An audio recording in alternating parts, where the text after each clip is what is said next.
I used to go about goal setting all wrong.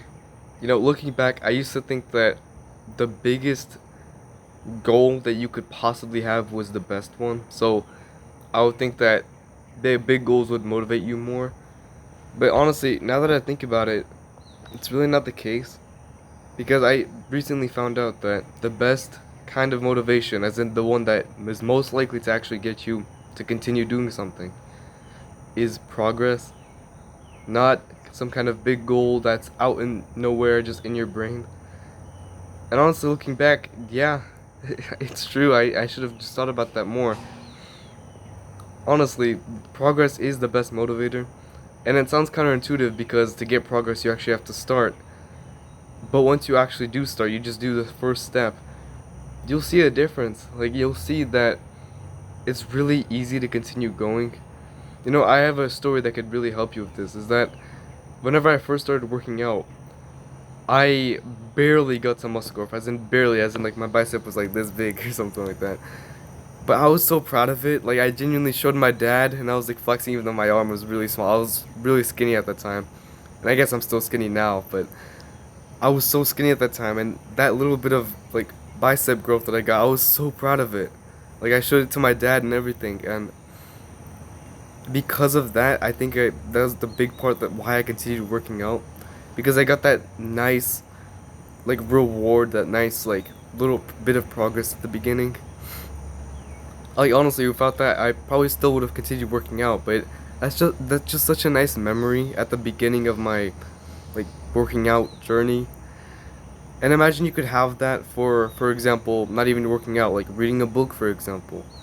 Like, honestly, just that kind of small motivation where you do just a little bit and you can already see results, like you can see the progress, is just one of the best ways to actually see motivation, just at the very beginning. And so I'm not telling you to stop making big goals, and I'm not telling you to only do small goals. I would do both. I would do both a big goal but also a little goal. And how I would do it is that I would use the little goal at the very beginning, as in you've never done it before. Like, I would literally do it as simple as possible. Like, I will just go to the gym today. Like, it's something as small as you possibly can. Like, the least amount of work you can do, but you can actually still consider as progress to the goal. And I would do that, and I would see some kind of reward or progress. Either you have to reward yourself, or you can physically see it on yourself. And then that whenever you actually have a little bit of a momentum going from that nice reward that you got, that nice progress, that nice motivation, that's when I would set a big goal.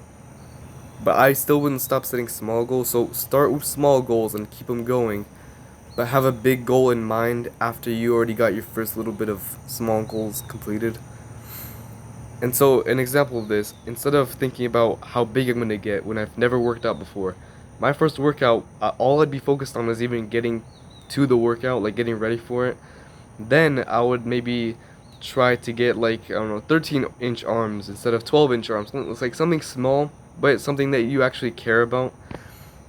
And even something like a track, like a number tracker. So I have a workout tracker, and I'm on number 300 and something. And that's just, like, that in itself is a nice reward, seeing that number go up every time I go work out. So even something as simple as a tracker or like a number that goes up whenever you do something is just a nice extra benefit, a nice little reward.